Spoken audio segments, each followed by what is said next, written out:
Up with KREM begins now.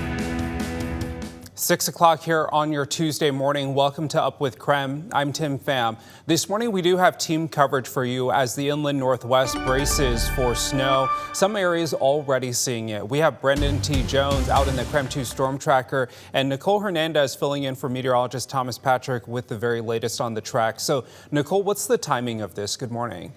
Tim, good morning. Yeah, the most intense snow is going to be this afternoon. This morning, though, some people already seeing snow, but not here in Spokane and Coeur d'Alene. So right now it's Moses Lake and Othello, and up in our northeastern Washington and north Idaho is where most of that snow is falling at this point.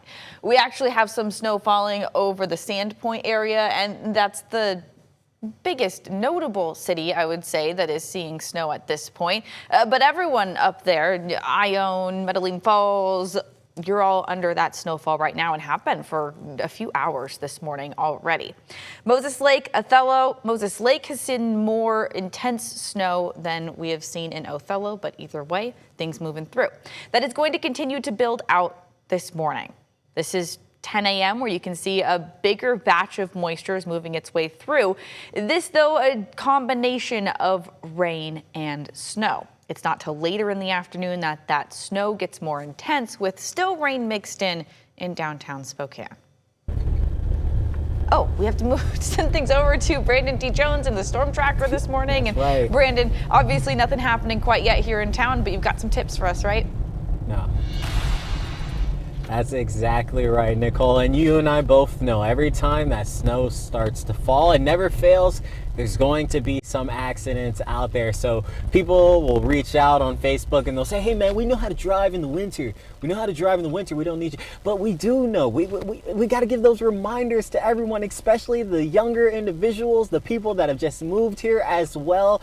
Because nonetheless, even the best of drivers, they can slip and slide out there on slick road conditions. So I've got a list right here of just some 10 safety tips. I'll be sharing them with you throughout the morning. We'll start off first with, I think, the ultimate most important one is just to slow down, take your time, adjust your speed to the conditions, adjust your speed to the conditions, and then also all movements, steering, accelerating, and braking should be gentle and gradual to prevent loss of traction and skidding. The next one I want to talk about, increase your following distance. That way, if you do skid or if you do run into some slippery conditions, you give yourself about 8 to 10 feet behind the driver in front of you. That way you can react and adjust accordingly. And then my last one really quick is just for all of the college students or anyone driving a long distance this week. That snow is picking up, especially out on the mountain passes. College students are returning to their campuses. So take your time and again, check WashDOT for past conditions. Check in with the Idaho Transportation Department for their past conditions over in Idaho as well. And again, that key reminder, just take your time out there on the roads. For now, reporting live here in the Storm Tracker, Brandon T. Jones, KREM 2 News. Let's take you live outside with a look at the traffic impact this morning from I-90 in Hamilton. Right now, westbound traffic starting to pick up just a tad, but overall smooth sailing here on this Tuesday. We'll keep a close eye on traffic, especially as the morning rolls on and parts of our area starts to see some snowfall. We'll let you know, though, if there's any problem spots. On Up with KREM, we bring you weather and traffic together every 30 minutes. At 6:04, new details this morning in a deadly bus crash near Mead High School last night. The Spokane County Sheriff's Office says it happened around 5 o'clock yesterday. A woman was trying to cross Hastings Road in a crosswalk when she was hit by the driver of a Mead school bus. She was taken to a hospital where she died. The Spokane County Sheriff's Office is still investigating, but says impairment and speed does not appear to be a factor. We'll be sure to update you on air and online as soon as we learn more. This morning, ousted Venezuelan leader Nicolas Maduro and his wife are back in a Brooklyn detention center awaiting their next court date. Yesterday in court, the two pleaded not guilty to federal narco-terrorism charges.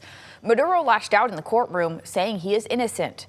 The judge scheduled their next court date for mid-March. Right now, lawmakers are split on whether the U.S. is at war and if President Trump should have consulted Congress. We are not at war. We don't expect troops on the ground. Without question, this is war. They bombed half of Caracas and then removed him. Today, President Trump will have a closed-door meeting with House GOP lawmakers. And then there will be another briefing with lawmakers tomorrow. Nicolas Maduro today is going to be brought to justice after 14 years of running our country. Free Maduro to say the U.S. has no right. Mixed emotions and reactions outside of a New York courthouse. Many celebrated while others stood against the U.S. intervention. It's a divide seen around the world. In Brazil, protesters burned American flags outside the U.S. consulate. In Chile, the president-elect praised the action, saying it's good news a dictator has been arrested. This morning, major U.S. airlines are flying to and from the Caribbean again after the surprise U.S. attack on Venezuela. The FAA closed the skies over much of the Caribbean on Saturday, impacting more than a dozen airports, including flights to and from Puerto Rico and the U.S. Virgin Islands, as well as Aruba. Many Americans were stuck in the region. We've continued to search frantically to try to get something, even if it's small groups, break us up into smaller groups. And we found a flight for our eldest daughter, who's 18. We found a flight for her Tuesday, so she can go home a day earlier. For right now, one person's getting out Tuesday. The other 4 of us are booked for Wednesday. More than 1,100 flights were canceled because of the military action in Venezuela. Airlines are now adding service and using larger planes to try and get the remaining passengers home. Federal health officials are changing the childhood vaccine recommendations to say kids need fewer shots. This is as the U.S. has the highest number of flu cases in 25 years. They aren't changing all vaccine recommendations. They're just making changes to hepatitis A and B for children who are broadly at risk for infections. And for flu, COVID-19, and rotavirus, as of last year, they say to consult with a healthcare provider first. Some doctors now are concerned that reducing these vaccinations could cause more preventable infections in kids. Because of these federal changes, the Washington State Department of Health released a statement.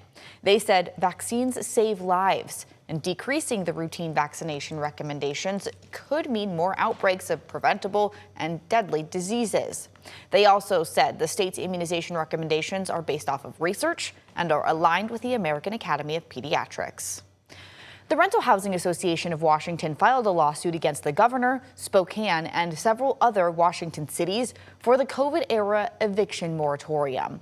Court documents from Thurston County Superior Court show 11 property owners are involved in this.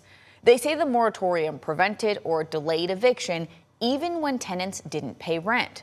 They say it created financial hardship for them. What they did is they closed the courthouse doors and they said, you can't bring these actions. And my industry, and specifically my members, housed a lot of people for free that we never got paid for. And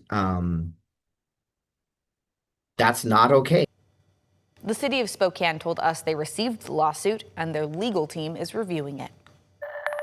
December was a busy month for the Spokane Valley Fire Department. They say crews responded to more than 2,000 calls. Also, last month was the second busiest December on record. The department also says their 2025 firefighters handled more than 25,000 calls.